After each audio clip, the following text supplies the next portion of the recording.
Well, I'm also now joined by Israeli journalist and author Gideon Levy, live from Tel Aviv.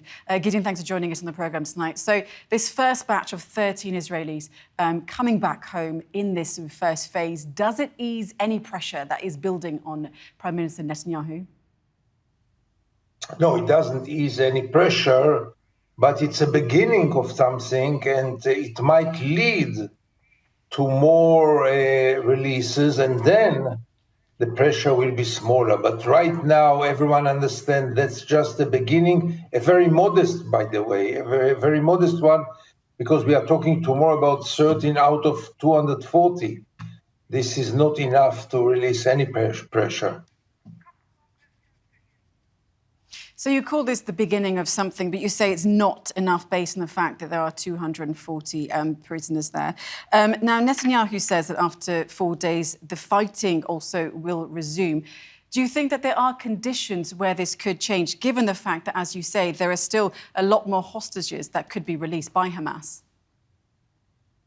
Nobody really thinks that after 4 days or 5 days, the fire will be renewed, because it's quite clear that the Hamas will try to extend it by releasing more hostages, and Israel obviously will agree to it.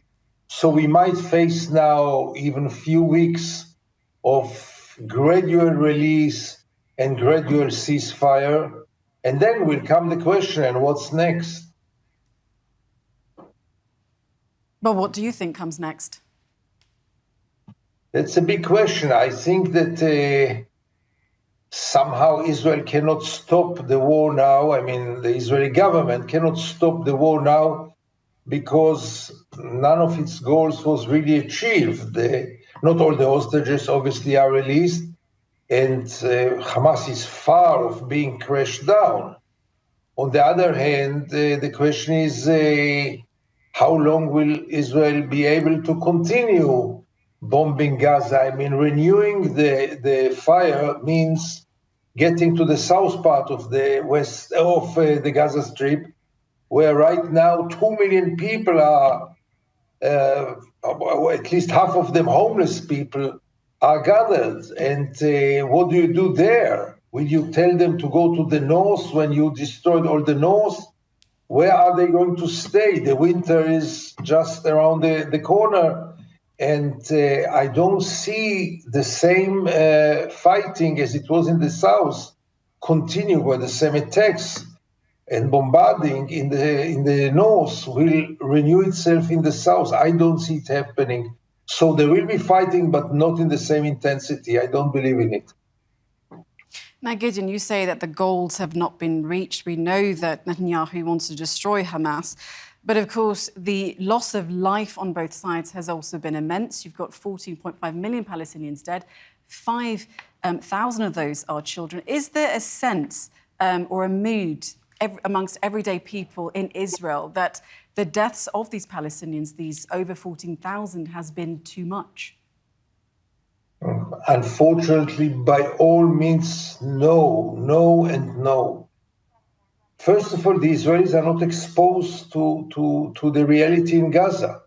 The Israeli media, as usual, is betraying its mission and does not show Gaza. You see very little of Gaza. I'm sure that in your country, like in any other country in the world, like in any other TV network in the world, you see much more about Gaza than any average Israeli had seen.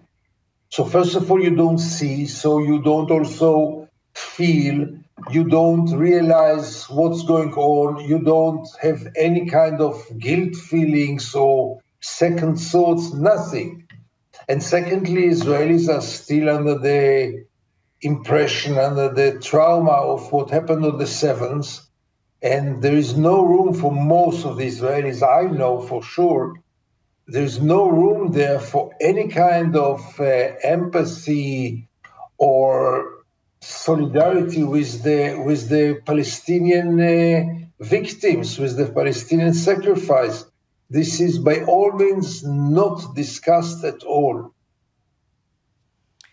So if you're not confident about a lasting ceasefire, I presume then, are you less confident that there is an appetite, especially in Israel, for a two-state solution?